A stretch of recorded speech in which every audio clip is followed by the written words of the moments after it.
সুপ্রিয় দর্শক, স্বাগতম জানাচ্ছি সর্বশেষ আপডেট বাংলা সংবাদে। শুরুতেই সংবাদ শিরোনাম।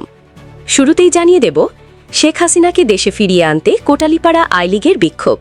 বিস্তারিত থাকছে প্রতিবেদনে। এদিকে ৭২-এর সংবিধান মোতাবেক শেখ হাসিনা এখনও দেশের প্রধানমন্ত্রী। বিস্তারিত থাকছে প্রতিবেদনে। আরও জানিয়ে দেব, চট্টগ্রামে ঝটিকা মিছিল, রাজবাড়িতে দফতর উদ্বোধন। বাংলাদেশে ক্রমশ তৎপরতা বাড়ছে আওয়ামী লীগের। বিস্তারিত থাকছে প্রতিবেদনে। এদিকে পদত্যাগ করেছেন ঢাকা বিশ্ববিদ্যালয়ের প্রক্টর সাইফুদ্দিন আহমেদ। বিস্তারিত থাকছে প্রতিবেদনে। আরও জানিয়ে দেব, উপজেলা ও পৌরসভা নির্বাচনে এনসিপির ১০০ প্রার্থীর নাম ঘোষণা। বিস্তারিত থাকছে প্রতিবেদনে। এদিকে রাত ১টার মধ্যে ১৮ জেলায় ঝড় বৃষ্টির আভাস, সতর্কতা জারি। বিস্তারিত থাকছে প্রতিবেদনে। আরও জানিয়ে দেব, বিজেপির 4I ফর্মুলা, দুর্নীতিগ্রস্ত দলছুট নেতারাই মুখ্যমন্ত্রী। বিস্তারিত থাকছে প্রতিবেদনে। আরও জানিয়ে দেব, সামরিক নেতৃত্বকে নতুন নির্দেশনা দিলেন ইরানের সর্বোচ্চ নেতা। বিস্তারিত থাকছে প্রতিবেদনে। আরও জানিয়ে দেব, ইরানে হামলায় ইরাকে গোপন সামরিক ঘাঁটি বানিয়েছিল ইসরায়েল, রিপোর্ট। বিস্তারিত থাকছে প্রতিবেদনে। এবং সর্বশেষ জানিয়ে দেব, নেতানিয়াহুর পদত্যাগ ও লেবাননে হামলা বন্ধের দাবিতে উত্তল ইসরায়েল। বিস্তারিত থাকছে প্রতিবেদনে। এতক্ষণ শুনছিলেন সংবাদ শিরোনাম, এবারে বিস্তারিত। আজ সকাল ১১টার দিকে উপজেলা পরিষদ চত্বরে এ বিক্ষোভ সমাবেশ অনুষ্ঠিত হয়। এতে আওয়ামী লীগ ও এর বিভিন্ন সহযোগী সংগঠনের হাজারো নেতাকর্মী অংশ নেন। তাদের স্লোগানে প্রকম্পিত হয় উপজেলা পরিষদ এলাকা।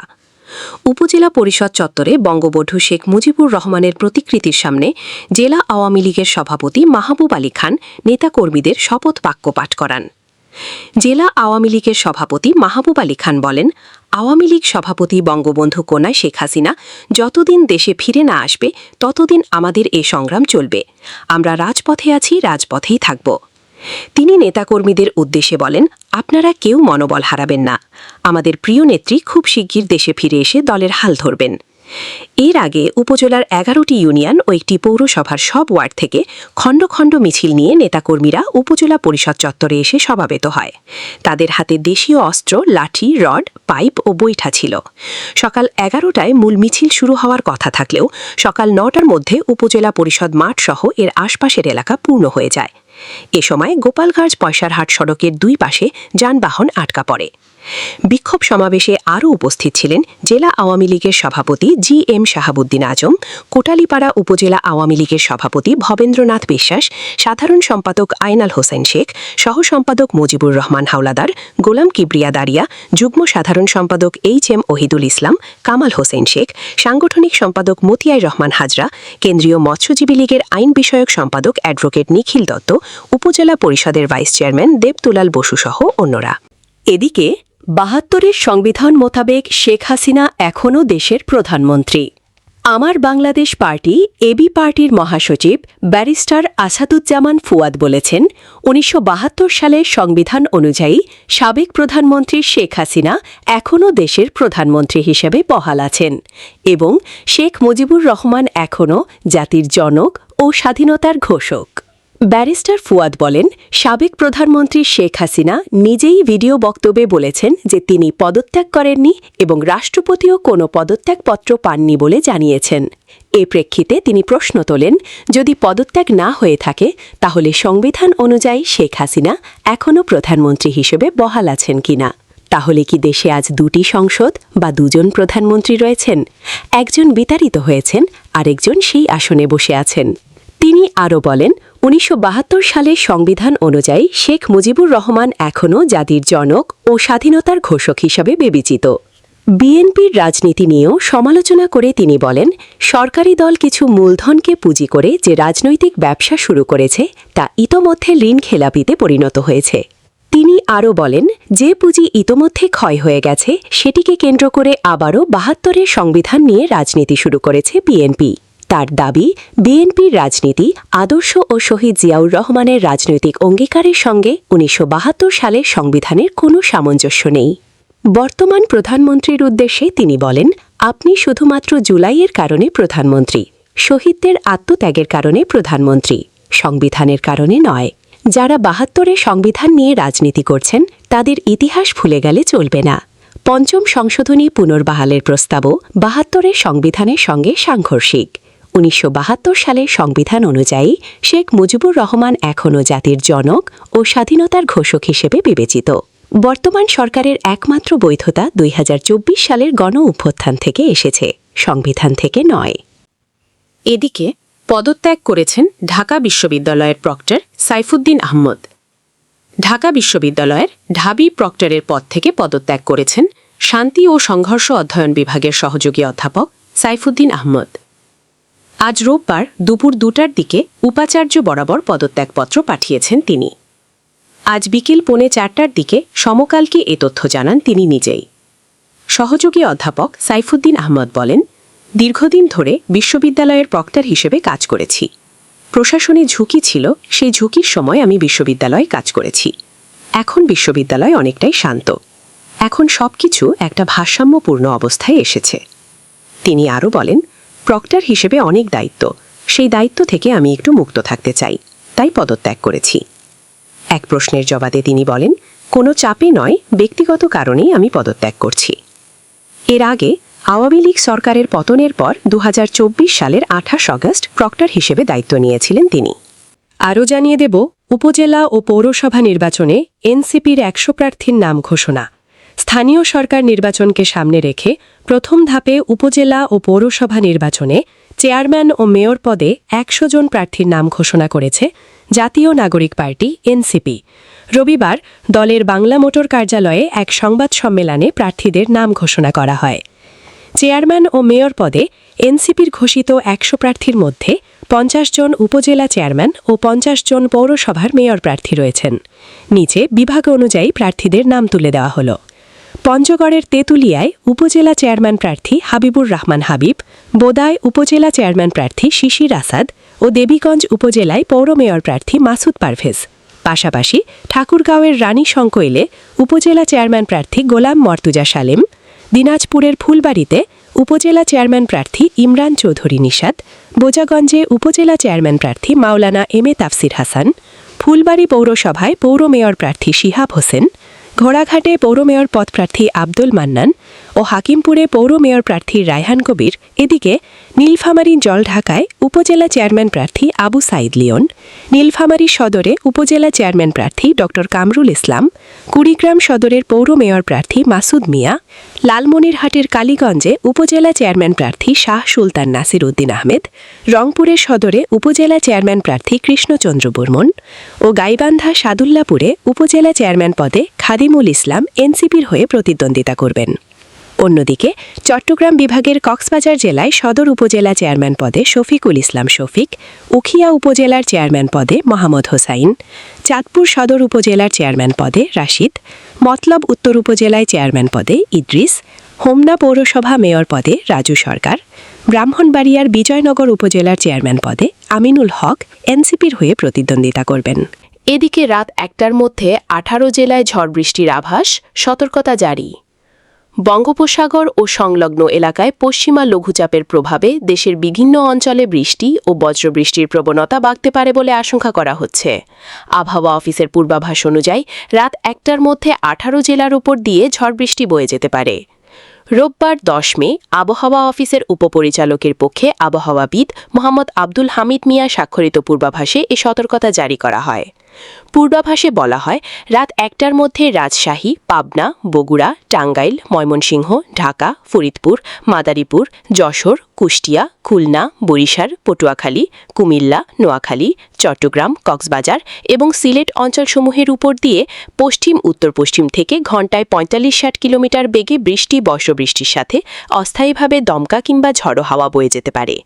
আবহাওয়া অফিসের অপর পূর্বাভাস অনুযায়ী দক্ষিণ পশ্চিম বঙ্গোপসাগরে সোমবারের মধ্যে একটি লঘুচাপ সৃষ্টি হতে পারে। এর প্রভাবে দেশের বিভিন্ন অঞ্চলে বৃষ্টি ও বজ্রবৃষ্টির প্রবণতা বাড়তে পারে বলে আশঙ্কা করা হচ্ছে। একই সঙ্গে কয়েকটি অঞ্চলের ওপর দিয়ে দমকা কিংবা ঝড়ো হাওয়া বয়ে যাওয়ারও পূর্বাভাস দেওয়া হয়েছে। রোববার সকাল 9টা থেকে পরবর্তী 120 ঘণ্টার পূর্বাভাসে এ তথ্য জানিয়েছে আবহাওয়া অফিস। পূর্বাভাসে বলা হয়, পশ্চিমা লঘুচাপের বর্ধিতাংশ বর্তমানে পশ্চিমবঙ্গ ও তৎসংলগ্ন এলাকায় অবস্থান করছে। এর প্রভাবে দেশের বিভিন্ন অঞ্চলে বিক্ষিপ্তভাবে বৃষ্টি ও বজ্রসহ বৃষ্টির পরিস্থিতি তৈরি হতে পারে। পূর্বাভাস অনুযায়ী আগামী 13 ও 14 মে থেকে দেশের উত্তরাঞ্চলে বৃষ্টিপাতের প্রবণতা আরও বাড়তে পারে। রংপুর, রাজশাহী, ঢাকা, ময়মনসিংহ ও সিলেট বিভাগের অনেক জায়গায় বজ্রসহ বৃষ্টির পাশাপাশি কোথাও কোথাও মাঝারি ধরনের ভারী থেকে অতি ভারী বর্ষণের সম্ভাবনার কথাও জানিয়েছে আবহাওয়া অধিদপ্তর।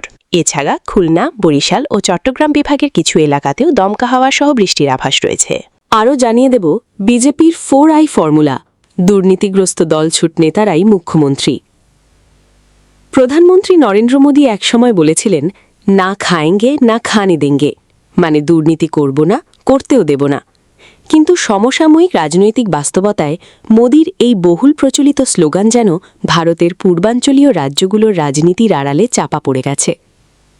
একসময় ভারতীয় জনতা পার্টি বিজেপি যে বিরোধী নেতাদের লুটেরা বা দুর্নীতিবাজ বলে আক্রমণ করেছিল, নারদ স্টিং অপারেশন থেকে শুরু করে লুই বার্জার ঘুষ কেলেঙ্কারি, আজ সেই নেতারাই দলবদল করে গেরুয়া শিবিরের সবচেয়ে মূল্যবান সম্পদে পরিণত হয়েছেন। বিরোধীদের অভিযোগ, মোদি জমানায় বিজেপি দুর্নীতি বন্ধ করার চেয়ে দলছুট দুর্নীতিগ্রস্ত নেতাদের নিজেদের ছত্রছায়ায় আশ্রয় দিয়ে পবিত্র করার এক অভিনব নীতি গ্রহণ করেছে।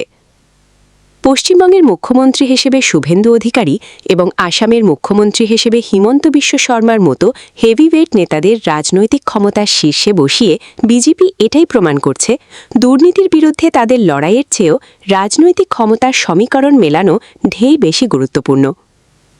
এর মধ্যে প্রথমেই আছে আইডেন্টিফাই বা শনাক্তকরণ।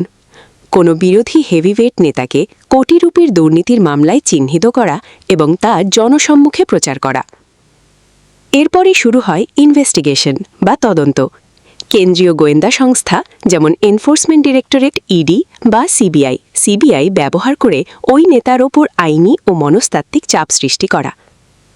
পরবর্তীতে করা হয় ইনডাক্ট বা অন্তর্ভুক্তি।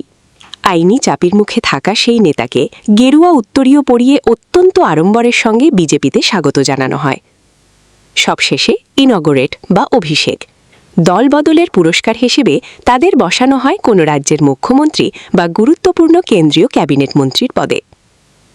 2025 সালে ভারতীয় পার্লামেন্টে কেন্দ্রীয় সরকারের দেওয়া তথ্য অনুযায়ী বিগত 10 বছরে রাজনৈতিক নেতাদের বিরুদ্ধে ইডির দায়ের করা 190টিরও বেশি মামলার মধ্যে মাত্র 2টিতে সাজা হয়েছে। দ্য ওয়ার ও স্ক্রল সহ বিভিন্ন গণমাধ্যমের অনুসন্ধান অনুযায়ী ইডির জিজ্ঞাসাবাদের মুখোমুখি হওয়া রাজনৈতিক ব্যক্তিদের 90%-এরও বেশি বিরোধী দলের নেতা। পরবর্তীতে এদের মধ্যে হিমন্ত বিশ্ব শর্মা বা শুভেন্দুর মতো নেতারা বিজেপির মুখ্যমন্ত্রী হন। আরও জানিয়ে দেব, সামরিক নেতৃত্বকে নতুন নির্দেশনা দিলেন ইরানের সর্বোচ্চ নেতা। ইরানের সর্বোচ্চ নেতা মোজতবা খামেনির সঙ্গে বৈঠক করেছেন দেশটির সামরিক কমান্ডার আলী আবদুল্লাহি। ইরানের রাষ্ট্রীয় সংবাদ মাধ্যম IRIB জানিয়েছে, বৈঠকে খামেনি সশস্ত্র বাহিনীর প্রশংসা করেন এবং শত্রুদের শক্তিভাবে মোকাবিলায় নতুন পদক্ষেপ ও করণীয় পথ নির্দেশনা দিয়েছেন। তবে এসব পদক্ষেপের বিস্তারিত প্রকাশ করা হয়নি। চলতি বছরের মার্চে সর্বোচ্চ নেতা হিসাবে দায়িত্ব গ্রহণের পর থেকে মোজতবা খামেনিকে প্রকাশ্যে এখনও দেখা যায়নি। তার অধিকাংশ বক্তব্য রাষ্ট্রীয় গণমাধ্যমে লিখিত বা রেকর্ডকৃত বার্তার মাধ্যমে প্রচার করা হচ্ছে। বিশ্লেষকদের মতে, ইরান যুক্তরাষ্ট্র উত্তেজনার চলমান পরিস্থিতিতে সামরিক বাহিনীর সঙ্গে সর্বোচ্চ নেতার এই বৈঠক গুরুত্বপূর্ণ বার্তা বহন করছে। বিশেষ করে সাম্প্রতিক আঞ্চলিক সংঘাত এবং হরমুজ প্রণালী ঘিরে উত্তেজনার মধ্যে তেহরান তার সামরিক প্রস্তুতি আরও জোরদার করতে চাইছে বলে ধারণা করা হচ্ছে। এদিকে সংযুক্ত আরব আমিরাত UAE জানিয়েছে, ইরান থেকে ছোড়া 2টি ড্রোন তাদের আকাশ প্রতিরক্ষা ব্যবস্থার সফলভাবে ভূপাতিত করেছে। দেশটির প্রতিরক্ষা মন্ত্রণালয় এক বিবৃতিতে জানায়, ইরানের সাম্প্রতিক হামলা শুরুর পর থেকেই UAEর আকাশ প্রতিরক্ষা ব্যবস্থা মোট 551টি ব্যালিস্টিক ক্ষেপণাস্ত্র, 29টি ক্রুজ ক্ষেপণাস্ত্র এবং 2265টি ড্রোন প্রতিহত করেছে। আমিরাতের দাবি, আঞ্চলিক নিরাপত্তা রক্ষায় তাদের প্রতিরক্ষা ব্যবস্থা সর্বোচ্চ সতর্ক অবস্থায় রয়েছে এবং যে কোনো ধরনের হুমকি মোকাবিলায় তারা প্রস্তুত। মধ্যপ্রাচ্যে চলমান উত্তেজনার মধ্যে ইরান ও উপসাগরীয় দেশগুলোর পাল্টাপাল্টি অবস্থান আঞ্চলিক নিরাপত্তা পরিস্থিতিকে আরও জটিল করতে চলছে বলে মনে করছেন আন্তর্জাতিক বিশ্লেষকরা। আরও জানিয়ে দেব, ইরানে হামলায় ইরাকে গোপন সামরিক ঘাঁটি বানিয়েছিল ইসরায়েল। ইরানে হামলার জন্য ইরাকের মরু অঞ্চলে একটি গোপন সামরিক ঘাঁটি স্থাপন করেছিল ইসরায়েল।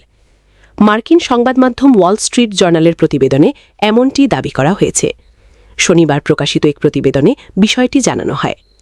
প্রতিবেদনে বলা হয়েছে, ইরানের সঙ্গে সংঘাত শুরুর কিছুদিন আগে ঘাঁটিটি তৈরি করা হয়। বিষয়টি যুক্তরাষ্ট্রও জানে। ইসরায়েলি বিশেষ বাহিনী ওই ঘাঁটিকে দেশটির বিমান বাহিনীর জন্য লজিস্টিক সহায়তা কেন্দ্র হিসেবে ব্যবহার করত। সংবাদ মাধ্যমটির দাবি, ঘাঁটিটির অবস্থান ফাঁস হয়ে যাওয়ার আশঙ্কা তৈরি হলে ইসরায়েলি বাহিনী ইরাকি সেনাদের ওপর বিমান হামলা চালায়। কারণ ইরাকি সেনারা ওই এলাকায় সন্দেহজনক সামরিক তৎপরতার খবর পেয়ে তদন্তে এগুচ্ছিল। প্রতিবেদন অনুযায়ী মার্চের শুরুতে এক রাখাল ওই এলাকায় হেলিকপ্টার চলাচল সহ অস্বাভাবিক সামরিক কার্যক্রম দেখতে পান। পরে ইরাকের রাষ্ট্রীয় গণমাধ্যমে বিষয়টি প্রকাশ হলে দেশটির সেনারা তদন্ত শুরু করে। এমন পরিস্থিতিতে ইসরায়েল বিমান হামলা চালিয়ে ইরাকি বাহিনীকে ঘাঁটির কাছাকাছি পৌঁছাতে বাধা দেয় বলে প্রতিবেদনে উল্লেখ করা হয়েছে। এ ঘটনায় এক ইরাকি সেনা নিহত হন। তখন ইরাকের জয়েন্ট অপারেশনস কমান্ডের উপপ্রধান কাইসান মোহাম্মদাওয়াই বলেন, কোনো সমন্বয় বা অনুমোদন ছাড়াই এই বেপরোয়া অভিযান চালানো হয়েছে। প্রতিবেদনে আরও বলা হয়, গোপন ওই ঘাঁটিতে অনুসন্ধান ও উদ্ধারকারী দলও মোতায়েন ছিল, যাতে যুদ্ধের সময় ভূপাতিত ইসরায়েলি পাইলটদের উদ্ধার করা যায়। যদিও শেষ পর্যন্ত এ ধরনের কোনো উদ্ধার অভিযানের প্রয়োজন হয়নি। এছাড়া ইস্পাহানের কাছে একটি মার্কিন F-15 যুদ্ধবিমান ভূপাতিত হওয়ার পর ইসরায়েল সহায়তার প্রস্তাব দিয়েছিল বলেও প্রতিবেদনে দাবি করা হয়েছে। তবে শেষ পর্যন্ত মার্কিন বাহিনী 2 ক্রুকে উদ্ধার করে। ওই সময় উদ্ধার অভিযান নিরাপদ করতে ইসরায়েল বিমান হামলা চালিয়েছিল বলেও উল্লেখ করা হয়। তবে এ বিষয়ে মন্তব্য করতে অস্বীকৃতি জানিয়েছে ইসরায়েল প্রতিরক্ষা বাহিনী IDF। গত 28 ফেব্রুয়ারি যুক্তরাষ্ট্র ও ইসরায়েল ইরানের উপর যৌথভাবে হামলা শুরু করে। ইরানও তাৎক্ষণিক পাল্টা হামলা শুরু করে। জবাবে ইসরায়েল ও মধ্যপ্রাচ্যের বিভিন্ন দেশে অবস্থিত মার্কিন সামরিক ঘাঁটি ও স্থাপনা গুড়িয়ে দেয় ইরানি বাহিনী। এতে গোটা মধ্যপ্রাচ্যে উত্তেজনা তীব্র আকার ধারণ করে। একই সঙ্গে গুরুত্বপূর্ণ জ্বালানি পরিবহন রুট হরমুজ প্রণালী বন্ধ করে দেয় তেহরান। পরবর্তীতে পাকিস্তানের মধ্যস্থতায় 8 এপ্রিল যুদ্ধবিরতি কার্যকর হলেও স্থায়ী সমঝোতা এখনও হয়নি। পরে মার্কিন প্রেসিডেন্ট ডোনাল্ড ট্রাম্প যুদ্ধবিরতির মেয়াদ বাড়ানোর ঘোষণা দেন, যদিও নতুন কোনো সময়সীমা নির্ধারণ করা হয়নি। আরও জানিয়ে দেব, নেতানিয়াহুর পদত্যাগ ও লেবাননে হামলা বন্ধের দাবিতে উত্তাল ইসরায়েল। ইসরায়েলের প্রধানমন্ত্রী বেনিয়ামিন নেতানিয়াহুর সরকারের পদত্যাগ এবং দক্ষিণ লেবাননে চলমান হামলা বন্ধের দাবিতে তেল আবিবের রাজপথে নেমেছেন কয়েকশো বিক্ষোভকারী। শনিবার 9 মে দিবাগত রাতভর চলা এই বিক্ষোভে জনতা সরকারের যুদ্ধনীতি এবং অভ্যন্তরীণ বিভাজনের বিরুদ্ধে তীব্র ক্ষোভ প্রকাশ করেন। চলতি বছরের শেষের দিকে দেশটিতে সাধারণ নির্বাচন হওয়ার কথা থাকলেও তার আগেই ইরান ও লেবানন ইস্যু এবং কট্টর অর্থোডক্স ইহুদিদের সামরিক বাহিনীতে ছাড় দেওয়ার বিষয়টি নিয়ে ইসরায়েলের অভ্যন্তরীণ রাজনীতিতে চরম অস্থিরতা তৈরি হয়েছে। বিক্ষোভ চলাকালীন বার্তা সংস্থা রয়টার্সের সঙ্গে আলাপকালে 83 বছর বয়সী অবসরপ্রাপ্ত ডেভিড আলকান বর্তমান সরকারকে একটি বিপর্যয় হিসেবে বর্ণনা করেন। তিনি অভিযোগ করে বলেন, এই সরকার জনগণকে প্রতিনিয়ত মিথ্যা এবং বানোয়াট তথ্য দিয়ে বিভ্রান্ত করছে। আলকান আরও উল্লেখ করেন, বহিরাগত শত্রু ইরানের চেয়েও তিনি ইসরায়েলের অভ্যন্তরীণ বিভাজনকে দেশের জন্য বড় বিপদ হিসেবে দেখছেন। বিশেষ করে কট্টর অর্থোডক্স গোষ্ঠীগুলোর সামরিক সেবা দিতে অস্বীকৃতি জানানোর কঠোর সমালোচনা করেন তিনি। সামাজিক মাধ্যমে ছড়িয়ে পড়া আন্দোলনের ভিডিও ফুটেজে দেখা গেছে বিক্ষোভকারীরা সরকারের কঠোর সমালোচনা করে বিভিন্ন বিতর্কিত প্ল্যাকার্ড বহন করছেন। অনেক প্ল্যাকার্ডে গণহত্যা বন্ধ করো এবং 7 অক্টোবর ভুলে যাও এর মতো স্লোগান দেখা যায়। এছাড়া প্রধানমন্ত্রী নেতানিয়াহুর ডাকনাম বিবির সঙ্গে কুখ্যাত কলম্বিয়ান ড্রাগ লর্ড পাবলো এসকোবারের নাম জুড়ে দিয়ে তাকে বিবি এসকোবার বলে ব্যঙ্গাত্মক সম্বোধন করতে দেখা গেছে।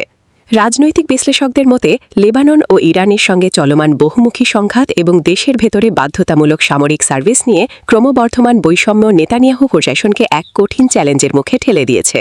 একদিকে আন্তর্জাতিক চাপ এবং অন্যদিকে নিজ দেশের জনগণের এই ধারাবাহিক অসন্তোষ আসন্ন নির্বাচনে বর্তমান ক্ষমতায়ন জোটের জন্য বড় ধরনের মাথাব্যথার কারণ হয়ে দাঁড়াতে পারে।